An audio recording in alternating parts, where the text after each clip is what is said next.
Hi, everybody. Thank you for coming. My name is Shannon Pruitt. I am the Global Chief Content and Partnership Innovation Officer for Stagwell. We are here in partnership with Infinite Reality, which is an immersive technology and experiences company. So we're thrilled to be here. You're joining our expert series that we have been on this journey for the past 3 days. And everything from panels exploring what it means to be a fan, what is the archetype of a fan, how does trust and authenticity play a role in connecting fans and immersive experiences. And we just went into music and inclusivity, and now we're here to talk about the evolution of the fan experience from the real world into the immersive world. We're thrilled to welcome Nova and Helix. I'm going to let them introduce themselves. And then we'll dig in. So, Nova, you want to go first? Sure. Hi, everyone. Thanks for coming. My name is Nova Hahn. I am a creative director for anything live entertainment and immersive design, and that includes music festivals, concerts, immersive experiences, art parks, LBE, really anything in the IRL immersive world. Hi, guys. I'm Helix Wolfson. It's great to see so many of you out here. I just want to make sure you know this is not the William Shatner keynote, right? Okay, good. It was hard to tell, Helix. It's hard to tell. There's so many of you. Glad you pointed that out to the group. Yeah. Yeah, they probably didn't know. I am president of Metaverse operations at Infinite Reality, as well as overseeing our education initiatives and outreach, both on the product side and as well in sort of general public education around the Metaverse and immersive experiential. I'm so honored to be with the both of you today. You bring such an interesting viewpoint to this conversation because I think, we're here talking about immersive experiences, and probably if you're here, you have some familiarity with immersive experiences. But the truth is a lot of people have never actually been into an immersive experience. If you have children, you may have, right? You've been in Roblox or Fortnite and sort of seen how that journey works and how they communicate and participate and buy a lot of things with all your money. And they kind of live in this seamless world where they go on a play date and then they come home and 3 minutes later they're on the phone with their friends, but also new friends that now they're meeting and they're new best friends with these people. And now they want to have real life play dates with those people. It's this fascinating ecosystem. But that all originated, obviously some of it started in people's imaginations in the world of games. But also it originated in the real world, but you kind of don't land into going from, I develop real world experiences and then I turn them into immersive technology experiences. Can you both share a little bit about how you got to this place, today on this stage, and then maybe not your actual journey from your hotel, but how your career journey a bit that has informed this, because you are having to think about the audience experience all the time, which that has to come from somewhere, and that kind of insight and understanding has to be developed and nurtured over time. So can you talk a little bit about that, please? Absolutely.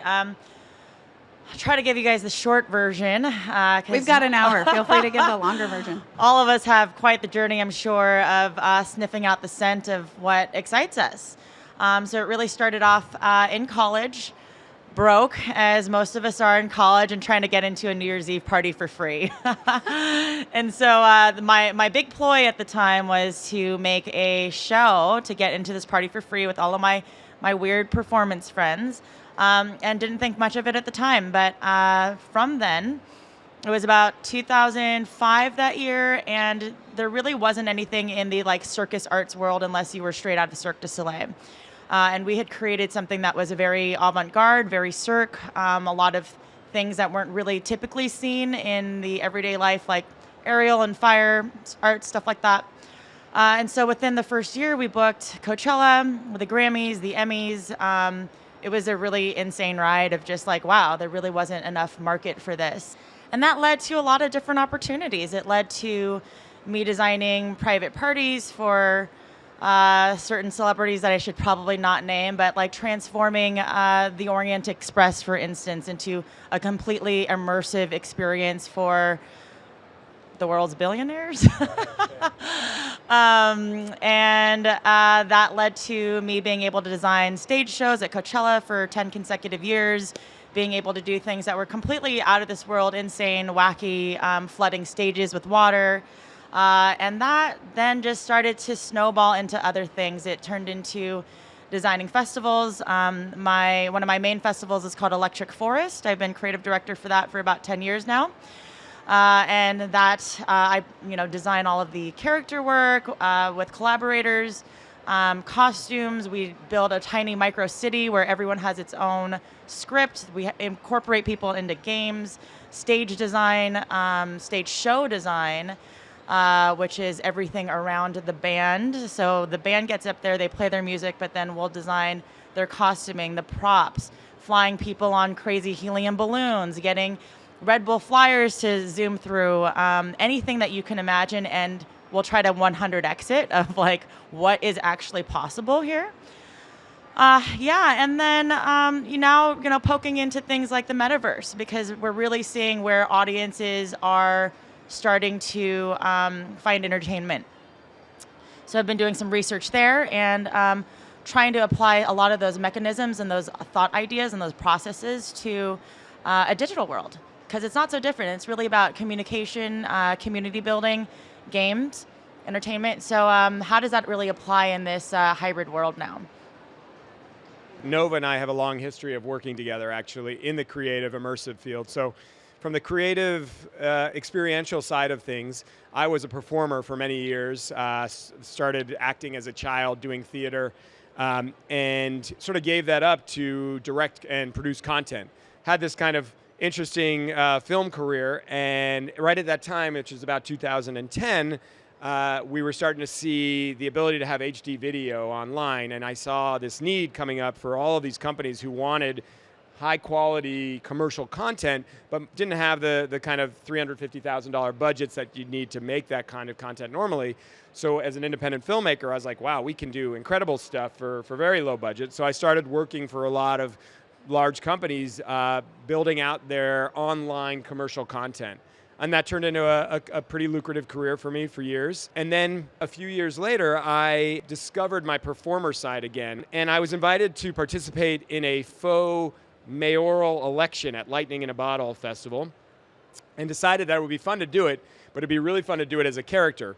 And so I trotted out this character that I had made named Paul E. Amori, who was this Italian Lothario, and I won. I became the mayor of the festival, and it was this whole wild thing that led to 5 years of building out an immersive experiential environment at the festival called Amori's Casino and Burlesque, where we had fire performances, we'd have burlesque and cabaret, we actually did dinners at the festival for 100 people. But it became this whole additional side to my career where I started really getting into immersive experiential. So that segued into doing build outs for other festivals, for Symbiosis, if you're familiar with that, bringing Amori's to Burning Man, building out crazy installations for Comic-Con and all kinds of stuff like that. Right before COVID, Nova and I were actually working on building out a very large immersive experience in Hollywood. So You forgot to mention that Paul Amori ran for mayor of Los Angeles. Paulie Amori did run for mayor of Los Angeles in 2017. And you had to change your identity. Yes, in order to get on the ballot as Amori, I had to legally change my name to Paulie Amori, which is, talk about taking a joke too far. And I apologize, I did not vote for you. You're not alone. I came in dead for that. last in the City of Angels, but that's okay. That's amazing. So I think, we're here to kind of explore fandom, right? And so I think, both of you are sort of alluding to the fact that what we're really talking about is telling stories, right? Like creating these immersive storytelling environments where, you were an actor, you were immersed yourself in someone else's story, you were immersing yourself in creating custom events of people's own version of storytelling about themselves, right? Like, it's really fascinating, and translating that, is definitely an art form. And so, first of all, I think maybe we'll start because I think also we should talk about infinite reality. I think the Burning Man, kind of how you got started and taking something that has such extreme fandom in a really personal way for people and bringing it to bear in an immersive environment when, no one could gather is really amazing. And then Nova, I think, just you can basically just dovetail off of what Helix is talking about. But, your experience in that, because you're both coming at it from really having created and authenticated these worlds for people, and now you're translating that into a digital world. But a lot of those principles you say remain the same, but it's still so very personal, right? Like people's interpretation of story is like, it's a really personal thing. It's the same reason you read books, and I get angry every time they make a book into a movie, because in my mind I had all the characters, I was in the thing with them, I feel you. a whole thing, and then it gets made into a movie, and I'm like, that's not what they look like. Yeah. So how do you do that and protect that story as you go about creating these environments? Yeah, well, thank you for the lead in. So I think my biggest coping mechanism after spending the first 2 weeks of COVID on the couch going, what is happening, was, you know what, I'm actually okay. You know, my hierarchy of needs is pretty well met here, but a lot of people I love and care about are not, especially in the gig economy. So if you think about performers during that time who make their living on gigs, it was just a horrible time for them. And so very quickly into the pandemic, I started thinking about how can I support my community, the people who can't support themselves right now. So I started doing online fundraisers. We actually used the Amori brand to do cabarets and whatnot online, where we would do these live streaming events. People would send in their acts live, and we would put this whole show together and raise money that would go to the performers. And also half of it would go to the Midnight Mission. This is in Los Angeles, to help people experiencing homelessness, which is another passion of mine, and another community, of course, that was incredibly hard hit by Corona. Then Nova and I started doing rooftop concerts.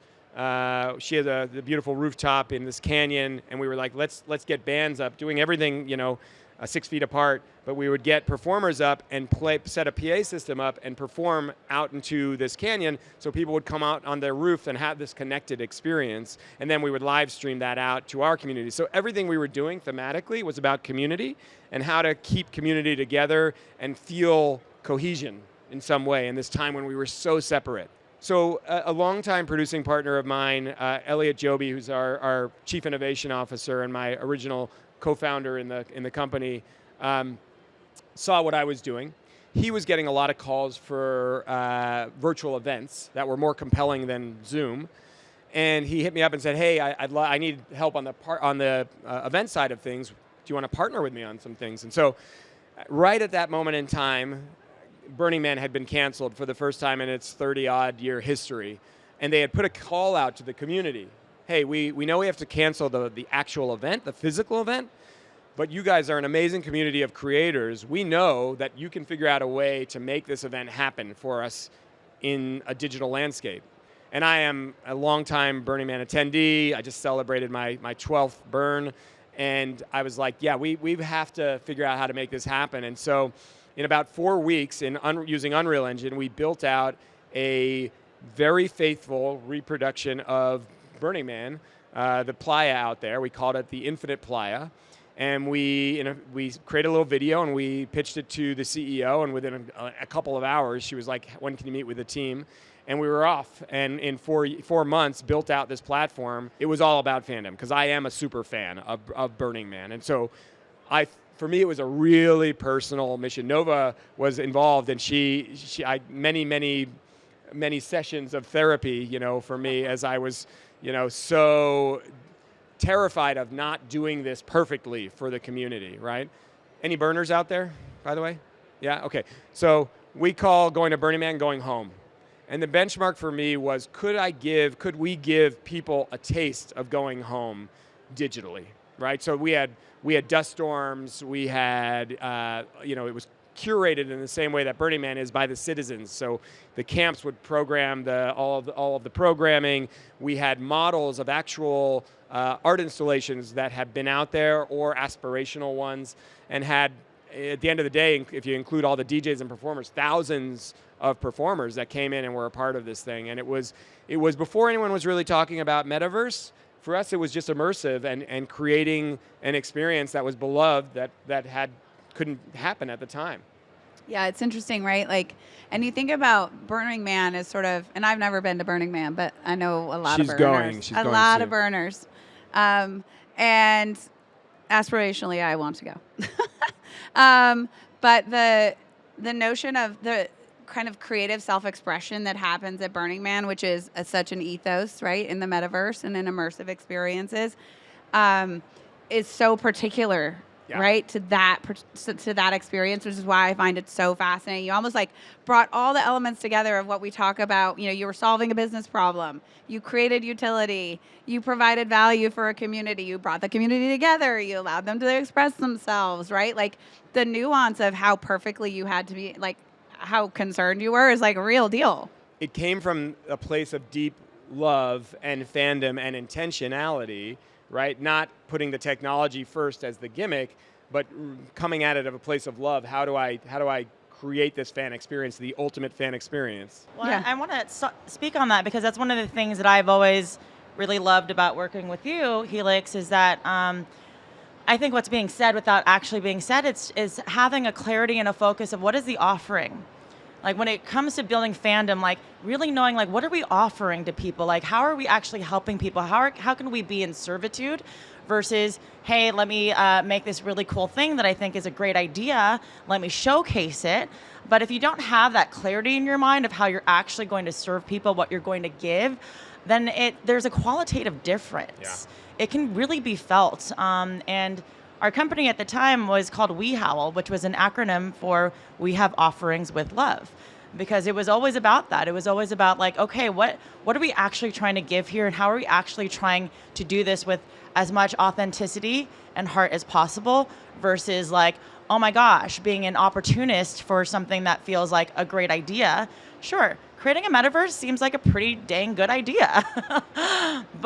But when it comes to having ownership, and when it comes to having people on board, when it comes to having people have loyalty to your brand, there is a big difference between when somebody feels like they are being shoved something in front of their face versus like, hey, I made you this beautiful home-cooked meal because I care about you and I want you to feel nourished. Love that. Nova, can you talk a little bit more, maybe even about maybe an experience that you had where like maybe that was right, like the requester, right, you had to really get creative in how you came forward with that offering? Sure. I mean, it's actually one of the most basic things and a starting point for me when it comes to designing festivals like Electric Forest. We get a lot of people who come and they submit ideas for roaming performance troops. And one of the things that makes us different from other festivals where it's like, hey, we're going to put hot girls in pleather outfits and they're going to dance and they're going to be fabulous. And like, hey, I'm not saying that there's no value in that. Like, we like it. It's been proven to be a pretty successful model. That's not what I'm after. That's not what I go for. And that's not the qualitative difference. I mean, you can feel the difference when you come to this show because the very first thing that I speak to when I speak to these troops that are submitting is I ask them, what is your offering? And they're usually quite stunned if they haven't worked with me before because there are lots of shows like that, but that's not this show. And it takes education. It's definitely not a first thing to consider when you are in that line of work for performance art. A lot of it is in the skill set that you might have been training in. But not a lot of people are out there asking you, like, no, actually, what are you actually going to give to your audience? How are you going to interact with them? How are you going to speak to them? What is the story that you're going to tell? How are they going to be different from the moment that they met you to the moment afterwards? What is the transformation that is possible that can occur here because you took the time to completely envelop them into a story. You took the time to completely witness them for where they are in that moment, and you decided to share yourself and your offering in this way. So it takes a lot of training and a lot of consideration when guiding people through that thought process because we're in a very transactional culture. So for a lot of people, they're like, well, I'm going to give them a piece of candy. I'm going to spritz them in the face with some rose water. And it's like, it's not the way that we've been taught to think. It's like, no, okay, like there can be a piece of candy in the end, but did we wrap it around a story that this came from the furthest reaches of the moon, and we carried it all the way back, through the stars to bring it back to you in this moment. And if you could just like taste the universe wrapped in this wrapper, something like that, right? And at that moment, all of a sudden there's magic here. All of a sudden there's intention. All of a sudden I'm not just like grabbing from a bowl of candy, but there's something that mystical that's infused in this moment. And And it didn't take a lot other than to have the intention and the courtesy to say, hey, you know what? I care about this very moment that is fleeting. I'm going to infuse it with as much passion and potency as possible. And it's just about a little intention. We'll be giving out moon candy for those of you who stay to the end. I want some moon candy. Yeah, That sounds really that fascinating. Sounds great. Yeah, mystical. Burning Man. Yeah. But I think that's so interesting, right? Because that's a real life interaction that you're going to be facilitating, right?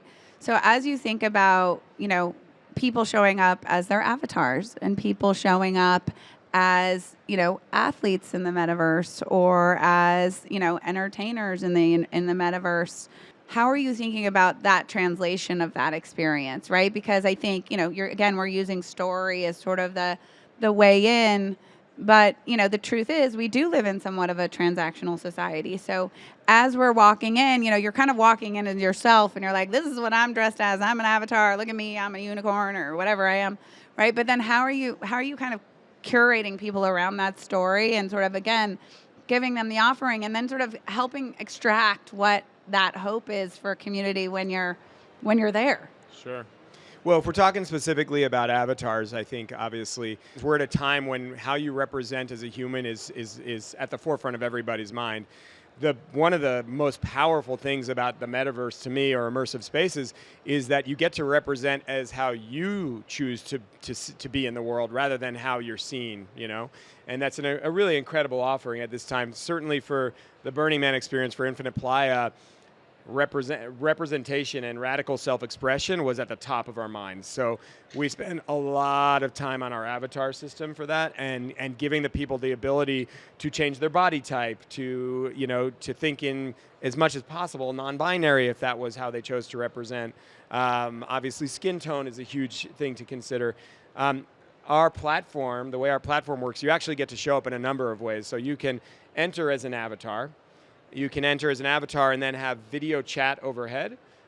So basically, you put Zoom on top of an avatar, and as you're walking around, you actually get to see this bubble, right? This chat bubble overhead, and so you're seeing who you're talking to, which removes anonymity, which I think is one of the major issues and downfalls of Web 2.0, right? And so imagine you're walking around in one of these environments and you can bump into a friend. As you get close to them, you see who you're actually seeing. And it's pretty wild as you do it because you literally are walking through a crowd and then you like see a buddy. And it's like, oh my God. And so it has that same IRL feeling.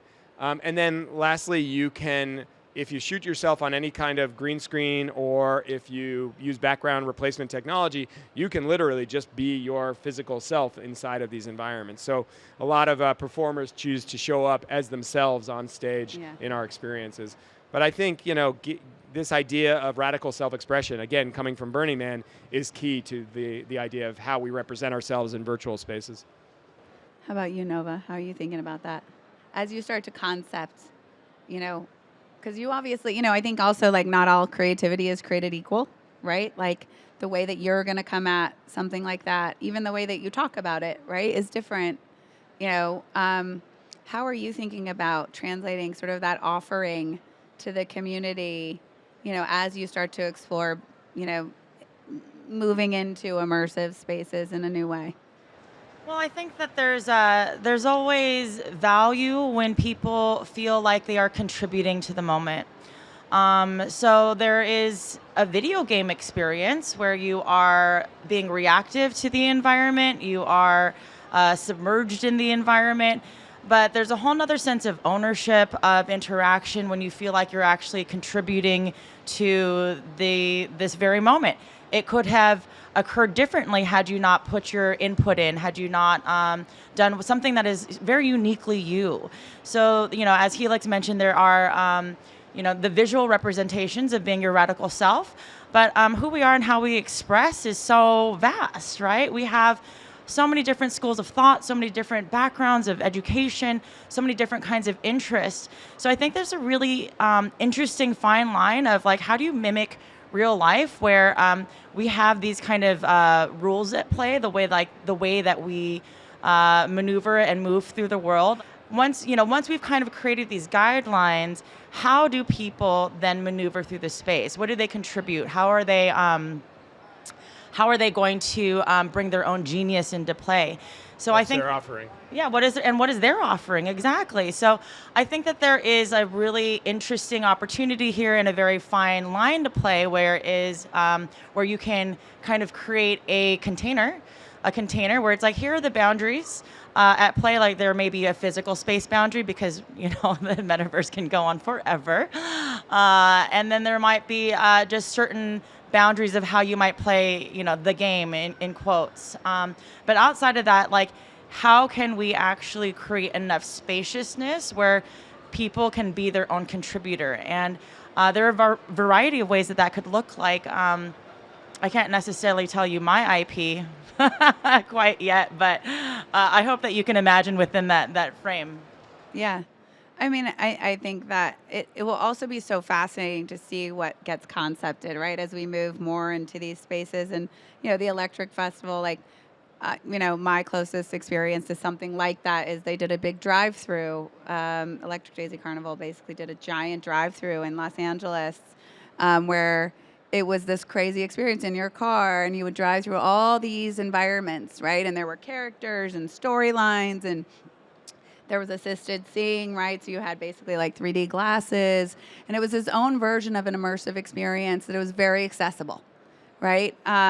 And the creativity and imagination that came to bear in all these places was visceral. Like, you were in the car and you turned on a special radio station that ironically turned into like a Bible station the minute you left the environment. It was so funny. My kids were like, "What's happening, Mom?" I'm like, "I don't know." But I think that kind of creativity is super important. So Infinite Reality has a big deal with Warner Discovery, which obviously has a huge portfolio of IP across sports and entertainment, brands that are beloved, characters that are beloved, stories that are beloved, that people are very fanatical about. Can you talk a little bit more about, like, that's a big, if you look at it all together, you're like, wow, that's like boiling the ocean.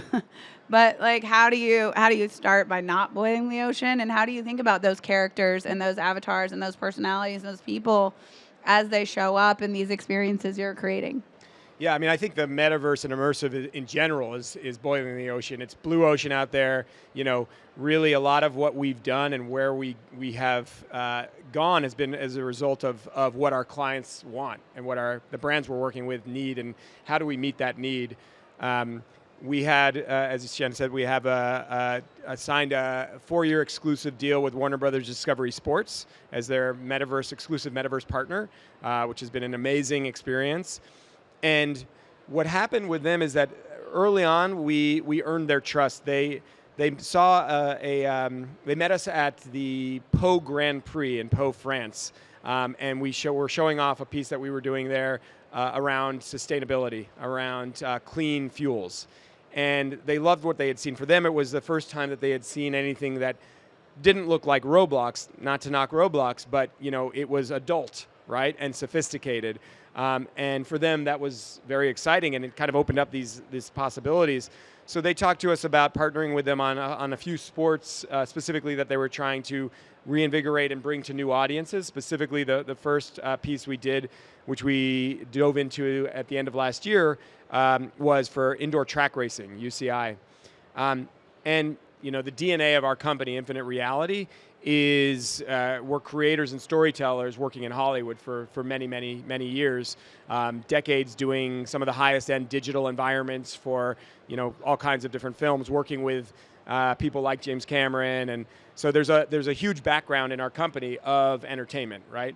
And in entertainment and in film like that, there is such a need for quality. You can't get away with the lack of quality, and so that's been fundamental to us. So creating spaces that are evocative and feel rewarding to the fans has been just at the core of what we did. So our relationship with brands, and specifically with Warner Brothers Discovery, has been one of deep, deep collaboration and digging in together into the meat of who their fans are and what they care about. So I think in designing these types of spaces, it's so essential that you do the work with the brand, because nobody knows the fans better than the brands, hopefully, right? And do the work with them to figure out what it is that's going to move the needle. So, for example, in the experience we launched for UCI, it all takes place inside of what looks like a spaceship. It's this, we call it a skybox. It's one of our technologies. For people that don't know what Yeah. UCI is, maybe... Indoor track. Yeah. Indoor track. So it's this wild racing thing that happens. It's actually an Olympic sport inside of this thing called a velodrome. So it's inside, you're racing around these tracks, and it's actually not just about speed. A lot of the times you're moving at a crawl, and it's like chess on bikes. It's wild stuff. But they have a lot of really iconic shapes. So that indoor track, the velodrome is one of them, but also the helmets that the riders wear, which look like something H.R. Geiger created. We decided, what if we could put the experience inside of one of these helmets? Now, if you're not a fan, and you would just think this was cool. If you're a fan, you're like, oh my God, that's one of the helmets. These people know us, right? And so, speaking to and designing for fans, I think is what we were talking about. It's the difference between showing up in this kind of gimmicky technology first way or showing up as a storyteller that's really going to capture the brand imagination. On the panel we were on yesterday, Kevin spoke about puppeteers, right? That ideally the puppeteer is in a black outfit and they disappear and you're seeing the puppets moving, you're not seeing the puppet master. And I think it's the same thing. The technology has to be in the background, right? And what has to be in the foreground are the puppets and the story. Well, it's so interesting, right? Because again, yesterday, Kevin gave that great example about how there was, there's all these communities, right, that have formed, and what the immersive sort of technology experience is like it allows you to form into these communities, right, and go super deep. And he was giving this. He's a big cyclist, but he's not a mountain biker. But he runs marketing for Cody. So he was sort of on the plane doing Reddit, going into his rabbit holes, which is another forum, right, for deep immersive community. And he found himself, he was looking at stuff at CoverGirl, but he told this story about how there was a Jeep commercial or an automotive SUV commercial. I don't think it was Jeep. I don't know.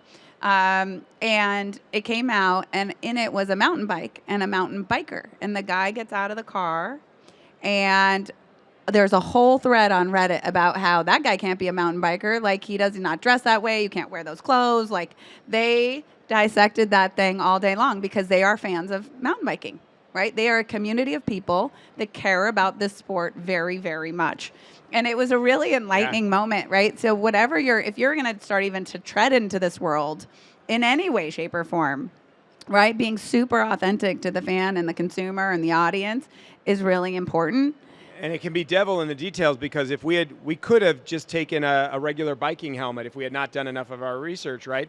And said, put it in this, and the fans would have gone, that's not us. That's not indoor track racing. That's bicycling. And you get one chance to make a first impression, Absolutely. Right? Yeah. And so I think, but I also think it's interesting because you guys have collaborated, in the real world on real experiences, and you're about to launch an environment that had these immersive experiences in the real world. My question to both of you, it's especially, again, like, evidently I talk about my kids all the time, but they have birthday parties and escape rooms, and, Gerald from Lenovo told a story about how when COVID hit and everybody kind of decided, all the adults decided we should do drive-by birthday parties where we get balloons and we honk a bunch and we scream happy birthday, and the kids will love it. His son, they gave him agency to go plan his own birthday party, and he planned a party in Minecraft, and he gave away they built lands, and he had goodie bags just like you would at a normal birthday party, but it was all his friends in Minecraft, right? It was an amazing story of pay attention, because this is where the world is going. And if you're kind of not paying attention, you're gonna catch up to you way too quickly. So as you collaborate, so these immersive experiences are taking hold, people are getting a little more exposure to them. Children and sort of Gen Alpha and Gen Z are expecting them more than ever. Do you think that will fuel also this in real life kind of expectation of immersive experiences, and they will sort of really feed each other to create almost everywhere you go, you kind of expect to have the mall will look like an immersive experience, all these places that we've traditionally known to be kind of very linear A to B environments will start to really become these immersive worlds that we're walking through and stepping in. I would say 100%. I was working with this CFO who is a complete genius. He CFO'd for Vice Media, for Cirque du Soleil, like really every major brand. And one of the pieces of advice that he just kept hammering into me, because I love IRL personally. I love being with people. I love seeing the expression on people's faces. I love feeling their energy.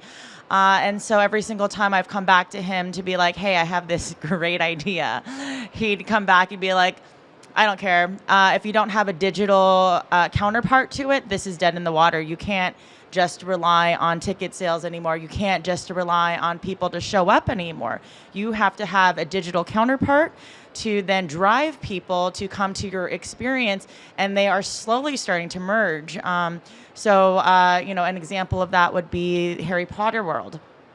Without the Harry Potter IP and this global phenomenon of people actually having exposure to what that world could be like, what it could feel like, what it could, taste like. Imagine that the books and the movies never existed and they just made Harry Potter World. It would have so much less drive, so much, and it would be just as amazing. So I think we're really moving into a world right now where there is an expectation that there is a blend between IRL matching digital and vice versa. Yeah, I got to agree. For me, hybrid is one of the most exciting things we can think about. And I'll use the model, the Burning Man model, right? So here you have an event that's capped at 80,000 people. That's incredibly expensive. That is hard to get tickets to. That a lot of people can't get to geographically or take the time off for, but there's a world of curiosity about it. And there's also a deep message there and a deep set of principles, right? And so the idea of being able to have people from around the world have this experience and come in and get a taste of it. And maybe that leads them to come to the event. Maybe it doesn't. The burners are never going to stop going to the event. So one's not replacing the other, but allowing, that experience to be out there for so many more people is incredibly exciting. And it also brings up the idea of accessibility, right? So our platform is designed to be as accessible as possible, right? We're desktop and mobile and browser based, no download required. And that's incredibly intentional. I absolutely love VR. I'm a fan of it. I'm excited to see where it goes. But the reality of headset penetration in the market is so low, and the forecast of it getting to a certain point where it's really going to have widespread adoption, it's not looking great. It's looking like a long time, like 10 years, in that neighborhood. It's also somewhat isolating, right? But the idea of having the ability to, if you have this device in your pocket, you can jump on our platform, on your mobile device, on your touch device, on your desktop computer. Making it easy for people to come into these spaces is what it's all about, I think, at this time, right? Adoption is what it's all about. And there's also a beautiful component to accessibility for people who may be physically impaired, who have mobility issues, who have sight issues. We're actively pursuing all of those options as well. We have a patent around some of this stuff that's really speaking to both non-sighted and people who have mobility issues who don't necessarily have the use of their hands.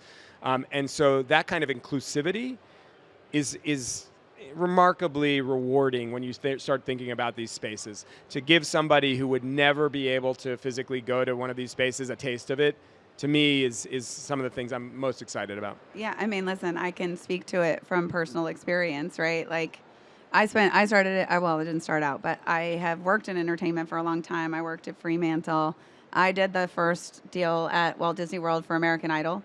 Or was part of the team, rather. That was a big deal, so it wasn't just me. But what's really interesting, right, is I also have 3 kids, and one of my daughters has very significant special needs. And she's nonverbal. She doesn't talk, but she communicates. And she is able through, and the way I met Hope and all of this was through a Metaverse panel. And all these people were talking about Metaverse as VR. I'm like, no, Metaverse is screen agnostic. There's multiple ways in.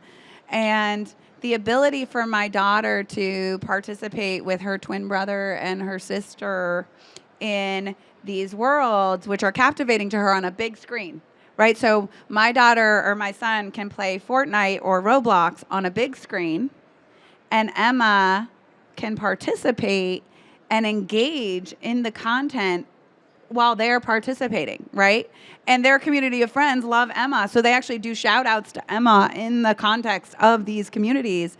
And it's like this most fascinating, socio, experiment around what it means for inclusivity and how these immersive environments can transform people's experiences that they couldn't normally access in a variety of ways, in multiple sensory ways, like haptic technology and what that will invite into our experience. Smell-o-vision, which we decided is going to be on our list we created last Smell-o-vision the other day, so that's next up, guys. Yeah. What I love about what you're speaking to is that God, there is just like this deep innate human quality where everyone wants to feel like they belong.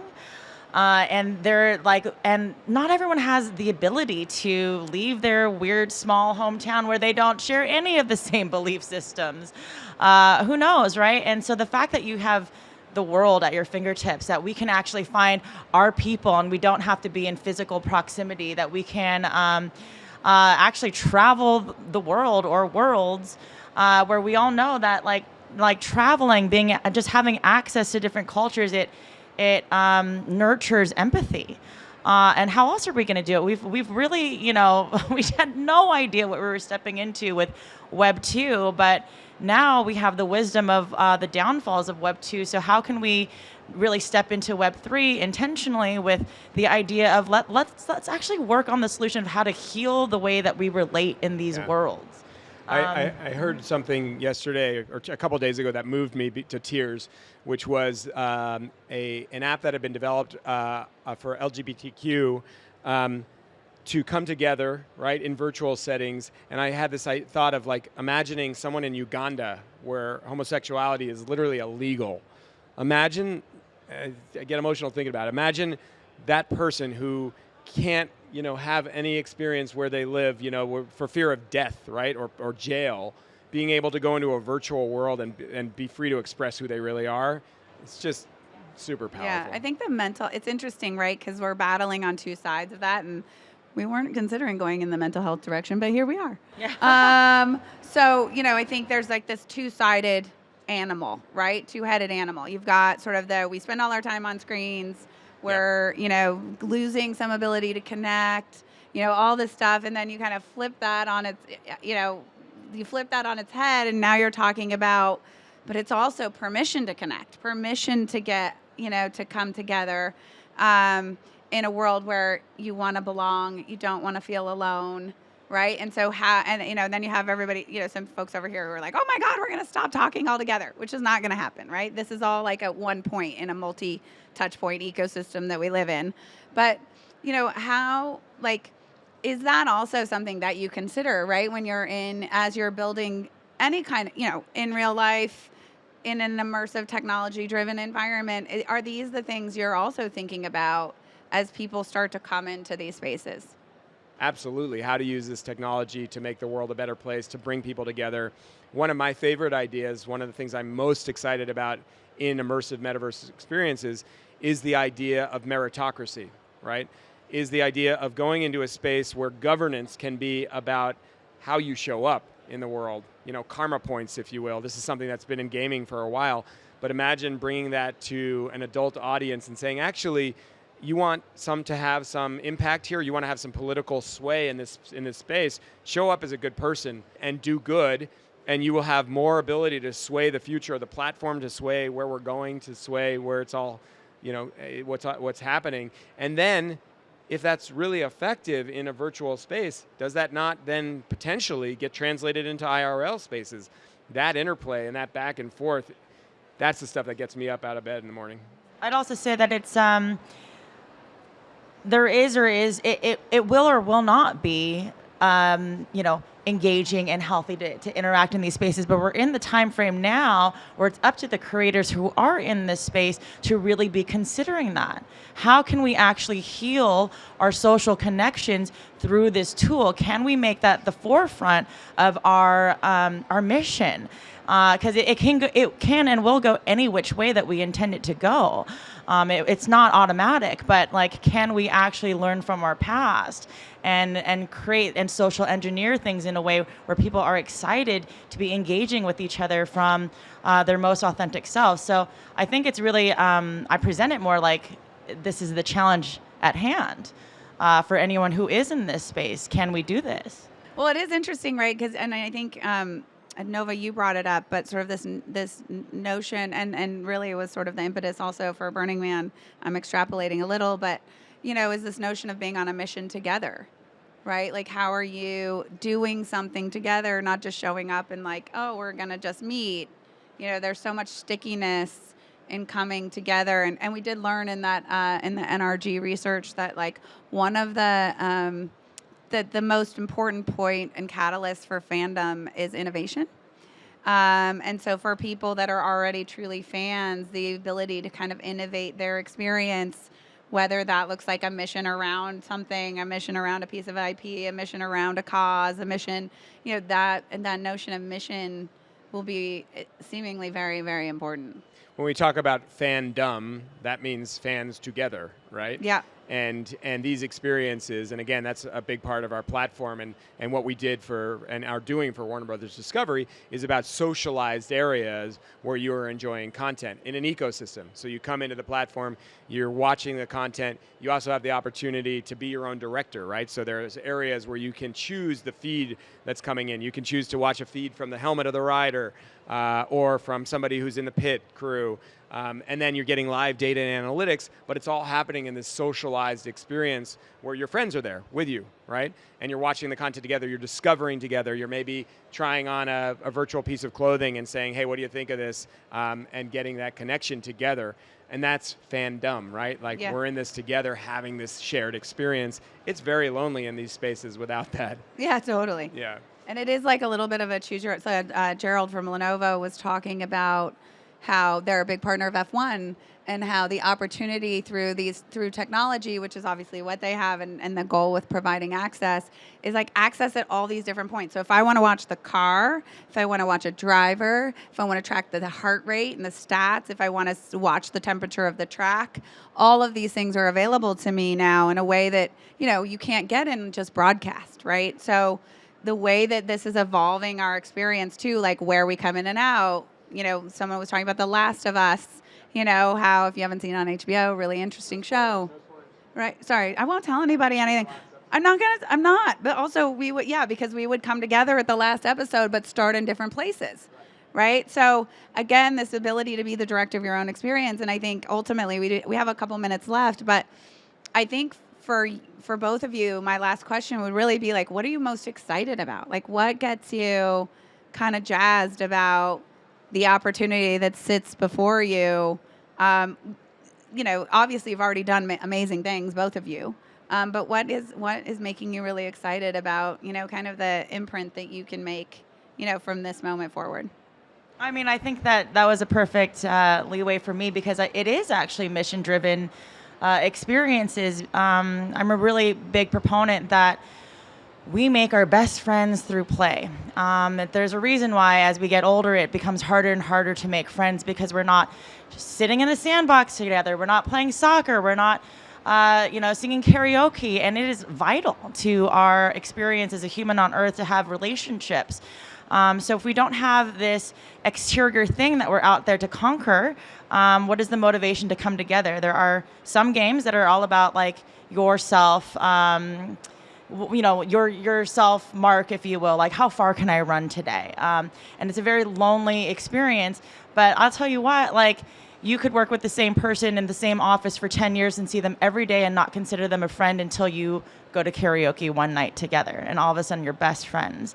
So I love the idea of just the possibility of people being able to, of creators being able to create scenarios and situations where it automatically puts all of us on the same team. because when we're on the same team, we instantly want to collaborate. We instantly want to be friends. We instantly pull down our walls because we have a greater mission at hand. We have something to accomplish together. And when you do that, then bonds form. And so I'm really looking forward to finding new and innovative ways to make it easy for adults to like make friends out there, myself included. Beautifully said. There's a tradition in Judaism called Tikkun Olam, which means healing the world. I believe that some of the biggest problems we face as humanity is our lack of seeing ourselves as human and connected. And that the second we start thinking of ourselves as human and as earthlings, rather than all of the things that separate us, we have a chance, and any technology that shrinks the world, that heals the world, that brings people together and starts to move us on a path of seeing ourselves as a collective, as one, is to me really hopeful. And I see this technology, and I know there's a lot of dystopic elements to this stuff, but I really see the side that says, no, this is going to shrink the world and allow people who are working on one side of the planet. Imagine just the impact potentially on climate change when you have scientists working in Japan who can be right in front of somebody in Brazil and working on models that they're seeing enacted, of data visualization right in front of them, looking at data in a way that actually makes sense to a human, in the way that we look at data, not as a flat plane, but something we can really wrap our heads around. The technology is just mind-blowing in terms of what it can do for us as humans, and that's the piece I'm excited about. I think this could be one of those technologies we look back on and say, this sort of saved us from ourselves. Yeah, I mean, it's funny, we were talking about this the other day too, about education, right? The accessibility of education and putting people in a room together, right? And having them solve genetic research and having them think about, what are we going to do about climate change and how are we going to save the polar bears and, how can we solve homelessness, right? Like, I think there's a lot that can be done, and it is really exciting. And I compliment what both of you have created, and thank you for creating experiences for all of us to enjoy and hopefully find more play also. It's been wonderful to be with you both, and thank you again to Infinite Reality, and thank you to Stagwell and our team and to everyone here. And thank you to all you for sticking Thank around. You for Nova's got moon coming. candy. We Moon appreciate candy. it. Come for the moon moon candy. candy. Get your moon candy here. All right. Thanks, guys. Thank you.